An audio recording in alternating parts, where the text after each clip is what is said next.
Yo yo yo les voyageurs. Donc on se retrouve pour une nouvelle vidéo, c'est enfin le grand départ après 1 an et 6 mois. Ça y est, on peut débloquer le compteur. Donc 2 pays sur 197, bienvenue en Belgique. J'ai pris un Flixbus donc de Amiens, j'ai pas filmé à partir de là parce que j'ai préféré profiter des derniers instants avec ma famille. Et de toute façon il n'y a pas grand chose à montrer, hein. J'étais à la gare Flixbus de Amiens et j'ai pris le bus donc de Amiens jusqu'à Bruxelles.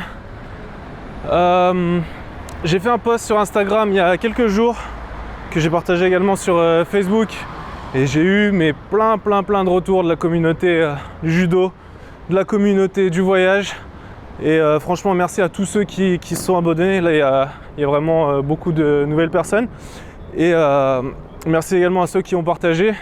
Ça m'a permis donc d'avoir des hébergements, d'avoir des nouveaux dojos où je vais pouvoir aller prochainement. Et notamment là il y a mon projet qui va changer un tout petit peu. Donc le 9 et le 10 je vais aller au Luxembourg retrouver un ancien ami avec qui je m'entraînais plus ou moins on va dire quand j'avais 14-15 ans. Là je suis arrivé à Bruxelles donc à 19h. J'ai personne qui peut m'héberger pour ce soir donc je vais aller dans une auberge de jeunesse. Le Safe Stay Hotel, je sais pas ce que ça donne. L'auberge c'est 15-16 € la nuit, je sais plus. C'est un peu plus cher que ce dont j'ai l'habitude. Mais forcément on est en Belgique, ça coûte plus cher que l'Espagne ou la Lituanie, etc. Donc c'est pour ça aussi que je cherche vraiment à me faire héberger plutôt que de dépenser bêtement l'argent dans des auberges de jeunesse. Les hôtels, j'en parle même pas, de toute manière, j'ai pas le droit dans mon projet.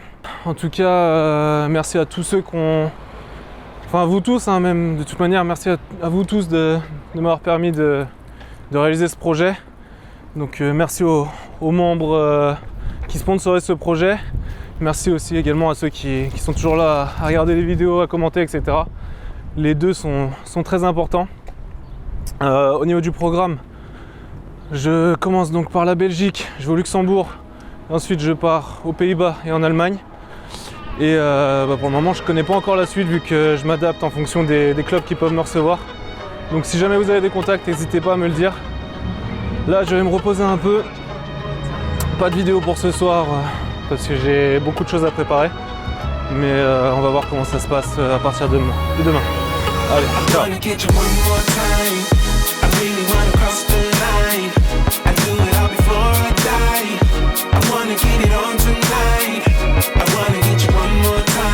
Bon, alors c'est ma deuxième journée en Belgique. Là j'ai été faire un footing ce matin. Ceux qui suivent sur Instagram, ils ont pu voir un peu comment ça se passe. Ouais, sinon là aujourd'hui je suis en train de visiter un petit peu. Je voulais aller à l'Atomium, mais l'entrée elle coûte un peu cher, elle est à 20 €, quelque chose comme ça. Donc je vais éviter. Il faut savoir que moi pour mon projet ce qui compte c'est vraiment les expériences, rencontrer des gens et surtout faire du judo.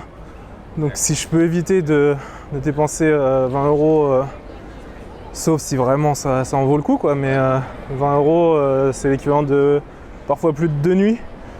Donc je préfère zapper ça et voir tous les trucs qu'il y a à voir gratuitement déjà, sachant que je suis pas longtemps dans cette ville. C'est pour ça qu'aujourd'hui on va aller voir les fameuses statues qui sont, enfin surtout le Mannequin Peace, qui est connu comme l'emblème de la Belgique. Sinon, ouais, hier j'ai un peu de mal à m'exprimer, sachant que là le tour que je fais, c'est pas comme si que je partais pour, comme j'ai pu faire au Japon, partir 1 an ou des voyages comme ça. Là, je pars pour une durée indéterminée. Je sais pas quand je vais rentrer. Je vais aller dans des pays dangereux, en Irak, en Syrie, etc. Et voilà, on sait pas comment ça peut se passer. Donc, vis-à-vis de ma famille, de mes proches, c'est un peu compliqué.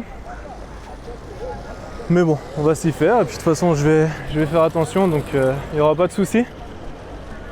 Donc là, on va aller voir la première statue.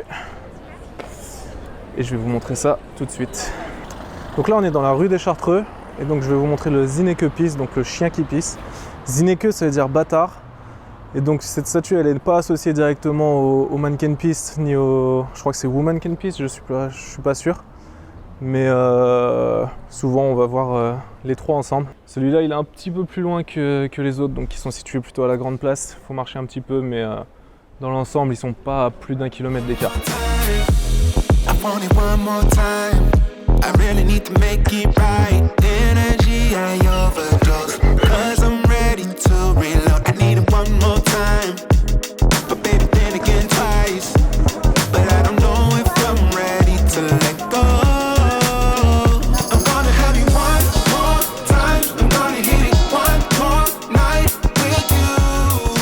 Bon, je suis arrivé au fameux Mannequin Peace, donc qui est beaucoup plus touristique que les autres statues logiquement.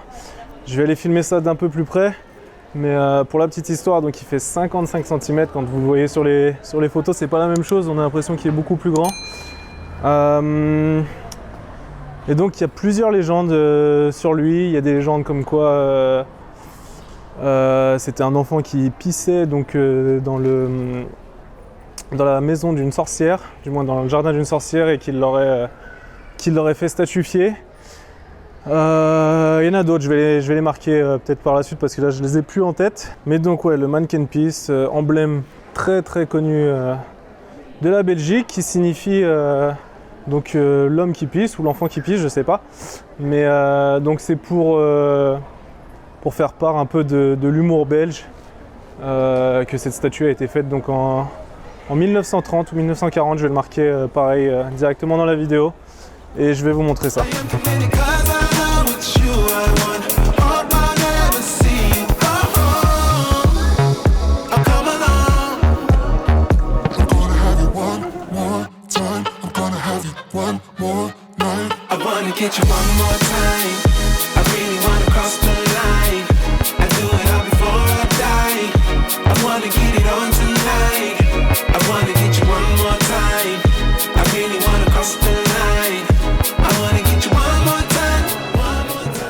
Et donc, quoi de mieux pour finir cette journée avec les découvertes de Bruxelles et donc des statues que d'être dans le bar le plus connu au monde.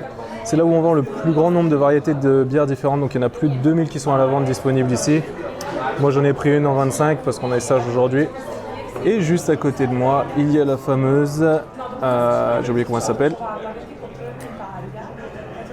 la Janneke Peace, donc qui est juste ici. Malheureusement elle est derrière un grillage, donc on ne peut pas la voir. Pourquoi elle est derrière un grillage? Parce qu'en fait il y a des pièces de monnaie qui sont jetées directement dans la fontaine de la statue. Les pièces de monnaie donc pour soutenir en fait le cancer, la lutte contre le cancer du sein. Et elle est aussi un symbole donc de fidélité. Et donc je vais vous la montrer parce que moi je l'ai en photo directement où on la voit complètement. Sur ce, j'espère que cette vidéo vous aura plu. On va se retrouver bientôt, donc je pense au Luxembourg. N'oubliez pas de commenter sur ce, on se retrouve bientôt. Ciao!